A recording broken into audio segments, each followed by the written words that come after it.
Hello eight class. ये lesson है pollution of air and water और पार्ट 4। इससे पहले हमने पार्ट 3 में air pollution of air and water के बारे में पढ़ा था।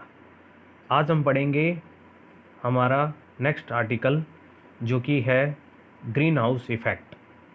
ग्रीन हाउस इफ़ेक्ट के बारे में मैंने अपने पीछे वीडियो में इसके बारे में डिस्कस किया था।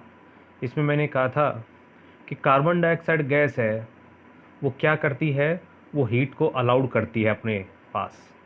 अर्थ में कार्बन डाइऑक्साइड है इसलिए वो सन से हीट को अलाउड कर देती है और अलाउ करने के बाद उसको प्रिवेंट भी कर देती है, रोक देती है बाहर जाने से रिफ्लेक्ट होने के बाद। पर जब वो रिफ्लेक्ट होकर बाहर नहीं जा पाती तो फिर वो अंदर हीट टेम्परेचर बढ़ा देती है अर्थ का, ठीक है ना। और उससे फिर बहुत सारे कह सकते हो बहुत सारे बुरे परिणाम देखने को मिलते हैं, ठीक है ना। अब आता है ग्रीन हाउस इफेक्ट के बारे में जो हमें आज पढ़ना है। तो ग्रीन हाउस इफेक्ट क्या है कि the heating up of the earth atmosphere due to the trapping of sun heat rays by carbon dioxide gas in the atmosphere is called greenhouse effect. यही मैंने आपसे बताया।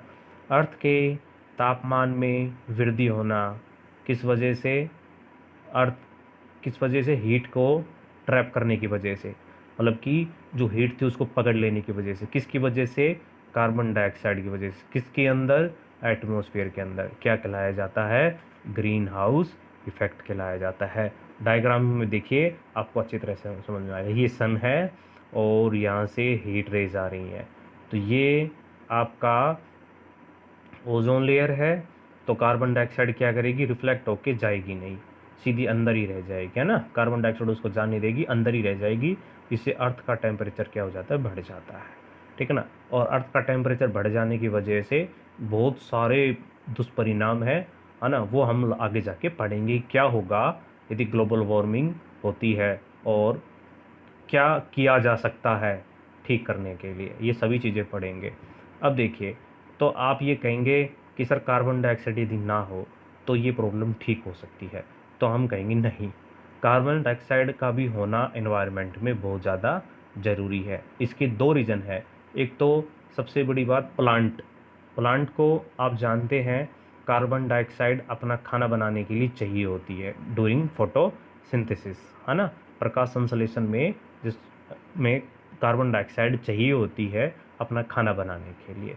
तो यदि उनको कार्बन डाइऑक्साइड नहीं मिलेगी तो वो अपना भोजन नहीं बना पाएंगे, जिससे ऑक्सीजन गैस नहीं रिलीज होगी और हम लोग सर्वाइव नहीं कर पाएंगे। क्योंकि हम सर्वाइव तभी कर रहे हैं तब हमें क्या मिल रही है बच्चों, ऑक्सीजन मिल रही है। तो पहला रीज़न तो ये हो गया। दूसरा रीज़न ये है, यदि कार्बन डाइऑक्साइड बच्चों नहीं होगी ना तो अर्थ का टेम्परेचर बहुत डाउन चला जाएगा, मतलब ठंड होने लग जाएगी, कोल्ड हो जाएगी जी। यदि कार्बन डाइऑक्साइड गैस आज है तो इसका मतलब ये भी है कि वो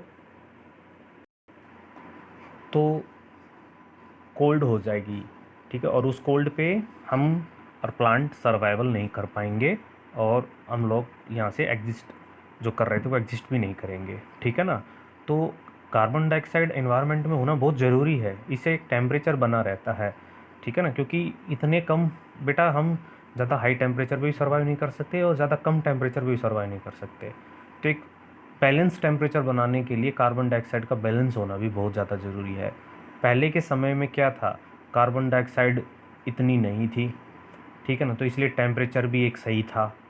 और अब फॉसिल फ्यूल बर्न होने लग गए, जैसे कोयल, पेट्रोलियम, एलपीजी वगैरह जलने लग गए, इनसे कार्बन डाइऑक्साइड बहुत ज़्यादा निकलती है, इससे ग्रीन हाउस इफेक्ट गैस बढ़ गया।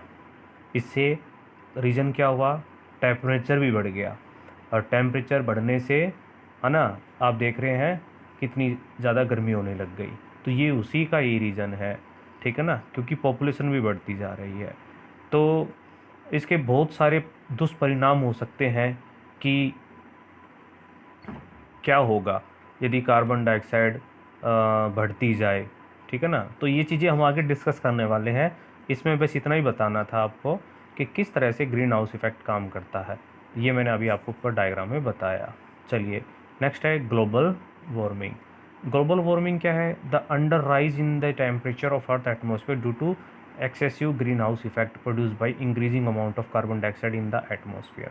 ग्लोबल वार्मिंग क्या है कि उन गैसों का बढ़ जाना, ठीक है ना। टेम्परेचर का बढ़ना तो हमने देख लिया, ग्रीन हाउस इफेक्ट है।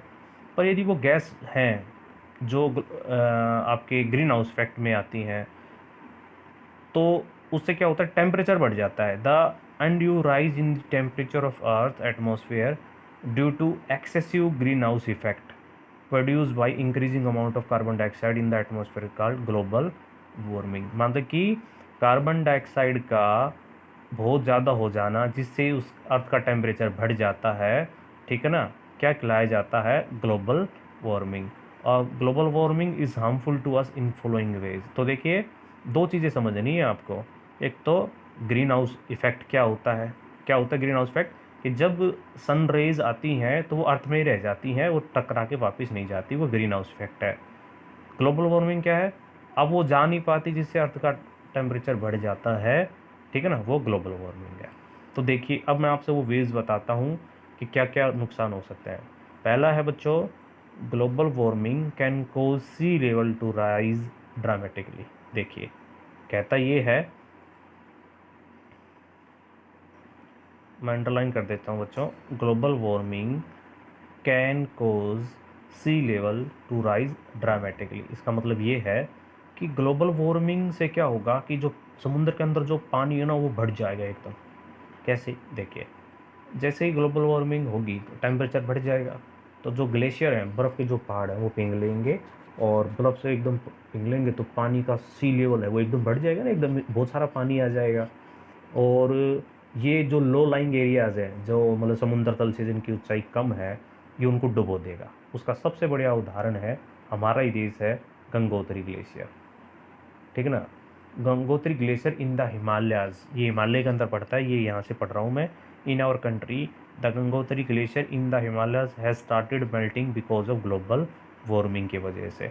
और भाई, जो वहाँ पे कोस्टल एरियाज बोलते हैं, जो मतलब कि समुद्र के किनारे पड़ते हैं ना, वो डूब जाएंगे, ठीक है ना, उनमें बाढ़ आ जाएगी, ठीक है ना। एक तो ये रीज़न हो सकता है, global warming can cause sea level to rise dramatically. Second क्या है?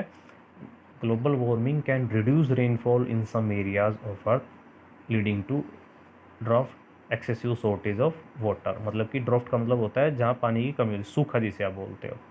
कहता है कि ग्लोबल वार्मिंग की वजह से क्या होता है, बारिश कम हो जाएगी, है ना, और इन सब, और कुछ जगह तो बारिश कम होने की वजह से सूखा पड़ जाएगा। This can cause the death of many plant and animal. और इसकी वजह से बहुत से लोगों की क्या हो जाएगी, और एनिमल्स की डेथ हो जाएगी, ठीक है ना।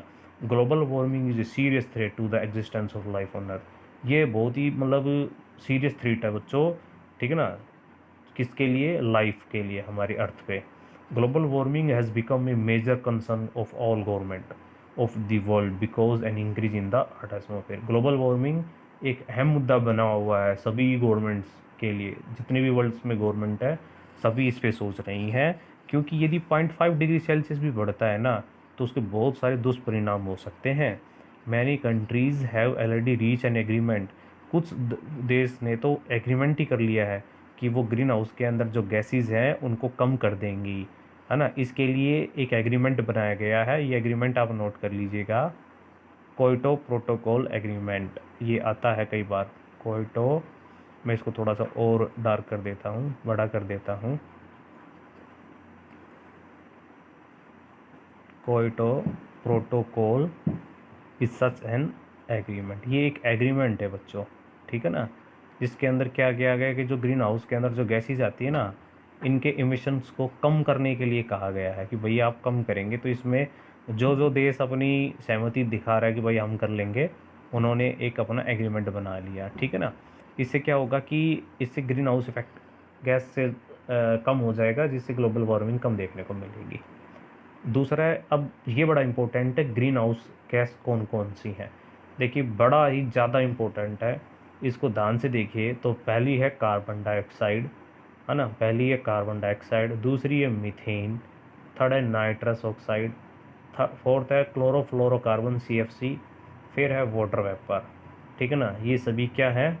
ग्रीन हाउस गैसेज है, 1 2 3 4 5। ये 5 चीज़ें हैं जो ग्रीन हाउस गैस बोली जाती हैं। कौन कौन सी? पहली है आपकी कार्बन डाइऑक्साइड जो मेन है, फिर नाइट्रस ऑक्साइड, फिर मीथेन जिसको CH4 बोलते हैं, CFC का नाम भी सुना होगा, क्लोरोफ्लोरोकार्बन, और पानी की वेपर जिसे बोलते हैं। इसमें से मेन क्या है? इसमें मेन है आपकी कार्बन डाइऑक्साइड गैस होती है, ठीक है ना। दे याद रखिए, नाइट्रोजन और oxygen are not greenhouse gas. ये कई बार मल्टीपल चॉइस क्वेश्चन में पूछ लिया जाता है कि which one of the following is not a green house gas. तो उसमें क्या होगा कि आपसे ऑक्सीजन दे देंगे, नाइट्रोजन दे देंगे। तो याद रखना नाइट्रस ऑक्साइड है, ना कि नाइट्रोजन, ठीक है ना। ना तो ऑक्सीजन आती है ना ही नाइट्रोजन आती है, ठीक है ना, क्योंकि ये ग्रीन हाउस इफेक्ट में कोई रोल ही नहीं करते, तो इनको हम काउंट भी नहीं करेंगे बच्चों। नेक्स्ट है बड़ा इंपॉर्टेंट, कंट्रोलिंग एयर पोल्यूशन। अब आपसे मैं पूछूं कि आप किस तरह से वायु प्रदूषण को नियंत्रण करोगे। तो देखिए, सबसे पहला पॉइंट आता है the air pollution can be controlled by using smokeless fuel. हम ऐसे ईंधन यूज़ करेंगे जिसमें जलने से बहुत कम मात्रा में कार्बन डाइऑक्साइड और ग्रीन हाउस गैसेज का इमिशन होता हो, निकलना होता हो, है ना। जैसे कि LPG, PNG भी चलने लग गया आजकल। PNG का मतलब होता है पाइप नेचुरल गैस, इसमें पाइप से गैस आती है। और बायोगैस, है ना, जिसमें हमने काऊ डंग वगैरह से, कोयल से हमने ये काऊ डंग से बनाया था ना। सोलर कुकर भी यूज़ किया जा सकता है, सोलर वाटर हीटर भी यूज़ किया जा सकता है। सोलर वाटर हीटर में क्या होता है, पानी को गर्म कर लिया जाता है सन की रेज से, ठीक है ना। दूसरा है the air pollution from motor vehicle can be reduce by using CNG। हम जो पेट्रोल डीजल की गाड़ियाँ यूज़ कर रहे हैं वहाँ पे हम किसका यूज़ कर लेंगे बच्चों? CNG का यूज़ कर लेंगे। Few year ago Delhi was one of the most polluted city in the world, है ना। बहुत ज़्यादा पोल्यूटेड सिटी थी भाई। It was being choked by firms exhaust release by very number of cars, buses and auto rickshaws running in the city on petrol, unleaded petrol. These steps have resulted in much more cleaner air for Delhi city. These days, many car, buses, auto rickshaw in Delhi and other places are running on CNG। ये तो आप सभी जानते हैं कि पहले दिल्ली के अंदर जो गाड़ियाँ थी CNG की नहीं चलती, तब गवर्नमेंट ने CNG की गाड़ियाँ लगा दी हैं ताकि बच्चों पोल्यूशन को क्या किया जा सके, कम किया जा सके। नेक्स्ट है the air pollution from factories, thermal power plant, air refineries and chemical industries can be control by washing down their smoke and waste gases with jets of water. देखो ये क्या कहता है कि जो चिमनियाँ होती है ना, जैसे आपने झाड़ी प्लांट सुना होगा, रेवाड़ी डिस्ट्रिक्ट में आता है, तो कहता है कि जब वो कोई भी फॉसिल फ्यूल जलाया जाता है तो उससे जो स्मोक है, उस स्मोक को बाहर निकलने से पहले उसमें फुहारों से निकाल दो। फुहारे मतलब पानी के फुहारे होंगे, उनमें से वो गैस है ना, वो धुआं है वो निकाला जाए। इससे क्या होगा कि जो अनबर्न का पार्टिकल है ना, या फिर कोई जो विषैले सब्सटेंस है वो पानी के साथ घुल के वहीं नीचे चले जाएंगे, ऊपर नहीं जाएंगे। इससे भी क्या होगा कि जो सल्फर डाइऑक्साइड है जैसे वो पानी के साथ घुल के नीचे आ जाएगी। अरे एसिड रेन तो नहीं बनाएगी, एटलीस्ट नाइट्रोजन ऑक्साइड भी पानी में घुल जाएगी वहीं की वहीं। तो इससे क्या होगा, पोल्यूशन कम हो जाएगा। The air pollution from factories, thermal power plant, oil refinery and chemical industries can be controlled by washing down their smoke and waste gas with jet of water। इसका मतलब यही होता है जो मैंने अभी आपसे बताया। नेक्स्ट है the air pollution can be controlled by using non-polluting source of energy like solar energy, wind energy, hydro energy for generating electricity। ये कहता है कि एयर पोल्यूशन को कम किया जा सकता है कैसे? सोलर एनर्जी मतलब कि सन से लाइट जो मिलती है वो, हवा, वाइंड एनर्जी जो हवा से मिलेगी, और हाइड्रो एनर्जी जो हाइड्रोजन से मिलेगी, और सॉरी हाइड्रो एनर्जी मतलब पानी से, जो पानी से एनर्जी मिलेगी वो। इससे क्या होगा, पोल्यूशन कम हो जाएगा। नेक्स्ट है भाई our role in controlling air pollution. अब हम क्या कर सकते हैं? तो कहता है सबसे पहले we should not burn dry leaves paper and garbage in the open. हमें वही कूड़ा होता है जो पेपर होता है उनको, है ना, ओपन एरियाज़ में ऐसे नहीं जलाना चाहिए, क्योंकि फिर उससे क्या होता है कि बहुत सारी मात्रा में कार्बन डाइऑक्साइड रिलीज होती है। तो हमें क्या करना चाहिए भाई, पत्तियाँ उनका तो खाद बना लेना चाहिए, दबा देना चाहिए, है ना, ये गड्ढों में दबा देना चाहिए। पेपर को हमें पेपर मिल में वापस रिसाइकिल के लिए भेज देना चाहिए, ठीक है ना। तो और दूसरा पॉइंट है वी शुड सेव इलेक्ट्रिसिटी। कई बार क्या होता है घर के अंदर हम फैंस, लाइट है ना, उनको स्विच ऑन रख के चले जाते हैं और वो यूं ही चलते रहते हैं, जिससे बहुत सारी मात्रा में लाइट यूं ही यूज़ होती रहती है। तो हमें अननेसेसरी स्विच लाइट को ऑफ कर देना चाहिए जिनके हमें यूज़ ही नहीं है। We should grow more and more trees, हमें भाई ज़्यादा से ज़्यादा क्या उगाने चाहिए, लगाने चाहिए, पेड़ लगाने चाहिए। इससे क्या होगा, कार्बन डाइऑक्साइड की जो एक्सेस है वो कम हो जाएगी। वी शुड ज्वाइन से नो टू क्रैकर कैंपेन, मतलब कि हमें कम से कम पटाखे जलाने चाहिए, चलाने ही नहीं चाहिए कि कोई पटाखे नहीं, ठीक है ना। During Diwali days to reduce level of air pollution, इससे भी भाई एयर पोल्यूशन काफ़ी सही हो जाएगा। We should use bicycle for covering short distance, छोटी छोटी दूरियों के लिए हमें साइकिल यूज़ करनी चाहिए, नॉट मोटरसाइकिल स्कूटर, ठीक है। If the school is not far off we should go to school on foot और वो बाईसाइकिल, जब स्कूल ज़्यादा दूर नहीं है तो हमें पैदल या फिर बाईसाइकिल पे चलना चाहिए, ठीक है। या फिर पब्लिक ट्रांसपोर्ट होना चाहिए, घर का कोई पर्सनल व्हीकल नहीं चलना चाहिए, उसकी वजह से भी पोल्यूशन होता है भाई। तो बच्चों ये था आपका ग्लोबल वार्मिंग के बारे में।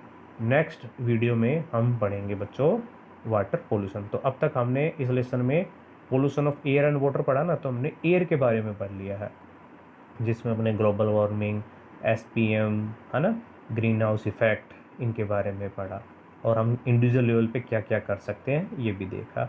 अब इससे जो नेक्स्ट वीडियो है डेट इज़ वाटर पोल्यूशन, क्या है वाटर पोल्यूशन, क्या कोज़ है, ठीक है ना, कैसे ठीक किए जा सकते हैं, इनके बारे में पढ़ेंगे। ठीक है बच्चों, मिलते हैं नेक्स्ट वीडियो में।